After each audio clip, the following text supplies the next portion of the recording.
That's like me going into a school and not learning. That's like me going into a gym and not working out. That's like me going into a bakery and not eating bakery treats. What's the point? On this beautiful morning, I want to tell you that it is all fake. What's going on, beautiful people? Welcome back to the channel. It's your man, Jamil Muhammad, tuning in with another video. Today, we're talking about having some real talk, talking about what's fake and what's phony, and how social media is different from reality. First thing, I want to share a story with you.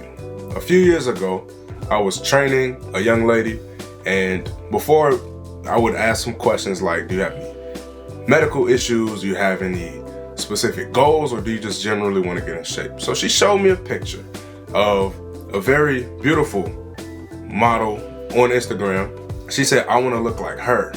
And the model often worked out. She had a very impressive body structure. So I told her right away, you're probably not gonna look like her. You're not her height. Her genetic build is just different. But what you can do is become the best version of yourself. And the girl looked at me confused because I didn't tell her, okay, we're gonna get that body. And the thing about a lot of these different goals is you have to consider whether or not it's achievable or not.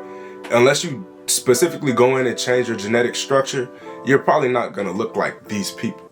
But that was the first time I had this thought that why are people trying so hard to be others rather than just the best version of themselves? So we were having a conversation later on. She felt insecure because she couldn't achieve that specific type of body and that physical stature. And a lot of the times when you are on social media and you see people with these chiseled, sick, perfect, no asymmetry at all, just perfectly chiseled abdominals, I didn't understand, but people are literally getting ab surgery. I know a guy that used to be from the South. He was a heavyset guy and kind of chunky. And then this dude came back with a six-pack. I'm like, this doesn't make any sense at all. How did he do that? Because he still had abdominal fat, but he had abs. So I was like, okay, you look like a gladiator or something like that. But anyway, a lot of people are getting muscular surgery. They are getting other surgeries, of course, to enhance their body images and blow up certain parts. Cool, that's your choice, whatever. Or you become insecure because you don't look like them. That's where my problem lies. Okay, let me say that again. My problem is when we compare ourselves to others, it's out of insecurity rather than motivation. Let me be clear. If I look at another bodybuilder, calisthenics guy like a Chris Harrier or Austin Dunham, I admire their work ethic with respect to working out with the human body and trying to master the human body. I absolutely love it. But I'm not gonna be sad because I can't do a one-arm planche. That's not even my goal. Why would I feel sad or insecure about that part? So if anything, if I can't use it as a tool of energy to increase my energy, motivation, and my drive, I really don't care much about it. The problem a lot of people face is that they care about the wrong things. They care about that person is doing really well, so I feel bad. No, you should change it to that person is doing really well. Let me study that person and see what they do so that I can achieve similar results and have my own success story. Because a lot of times these people look at, I'm unique in this way. I love this specific craft. Let me master this craft. And they go full-fledged with it. I encourage all of the viewers of this video, if you have your craft, you take that specific craft and go full-fledged with it. I've said this before, your success story is not gonna look the same as another person, right? So take a music producer like Kanye West.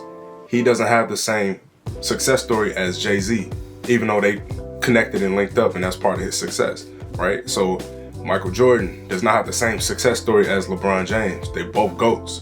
But it's different. They have their own stories. They live in different times. So that's like LeBron talking about, man, I don't have 6 rings, man. I feel terrible. It's like, nah, you got how many? I think he got what?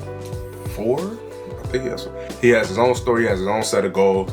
He's doing things differently, right?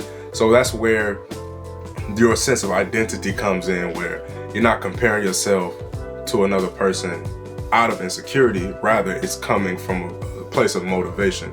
So you see these people, perfect, just perfect pecs, traps, lats, biceps, triceps, brachial, like bro, everything is on point.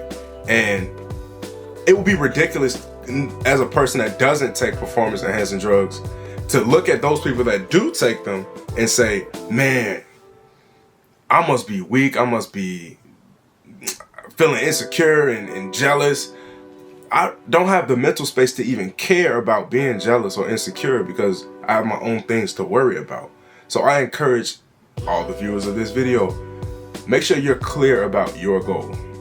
You're clear about what you let into your mental space, because if you allow it, it can make you jealous, right? You see somebody traveling all the time and they post all their travel videos to make it seem like they're always on the go. Whole time they're at home chilling, watching Netflix or Hulu, whatever. So these people live regular lives, but they portray the parts that they want to portray. I don't think there's anything wrong with that, but I do think there's something wrong with where we get jealous, where we get insecure and thinking we're not doing enough when that's not even your goal in the first place. So these days, everyone wants to be a fitness model, do whatever to their body, and then they get in the gym as if they've been in the gym for years. What I don't like is inauthenticity and fake motivation. Like in college, in the middle of my workout, I was taking a break and I witnessed a group of people come on the track with workout clothes on and workout shoes and cameras. And they got into the pose as if they were about to race, they were about to stretch, do some cherry pickers, sprints. They got into those poses and acted as if they were about to work out. It's the workout paraphernalia or the fitness image that people tend to love these days. They didn't do one single lap. And I was like, this is interesting. You already came out here, probably took a shower, stretched out, I don't know, hopefully.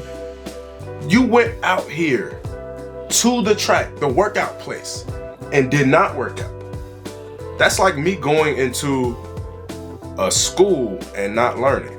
That's like me going into a gym and not working out. That's like me going into a bakery and not eating bakery treats. What's the point? Hopefully from this video you get a little piece of advice, a piece of energy, of motivation. You can take it and continue your day beautifully, not jealous, not insecure, but with some energy and positivity.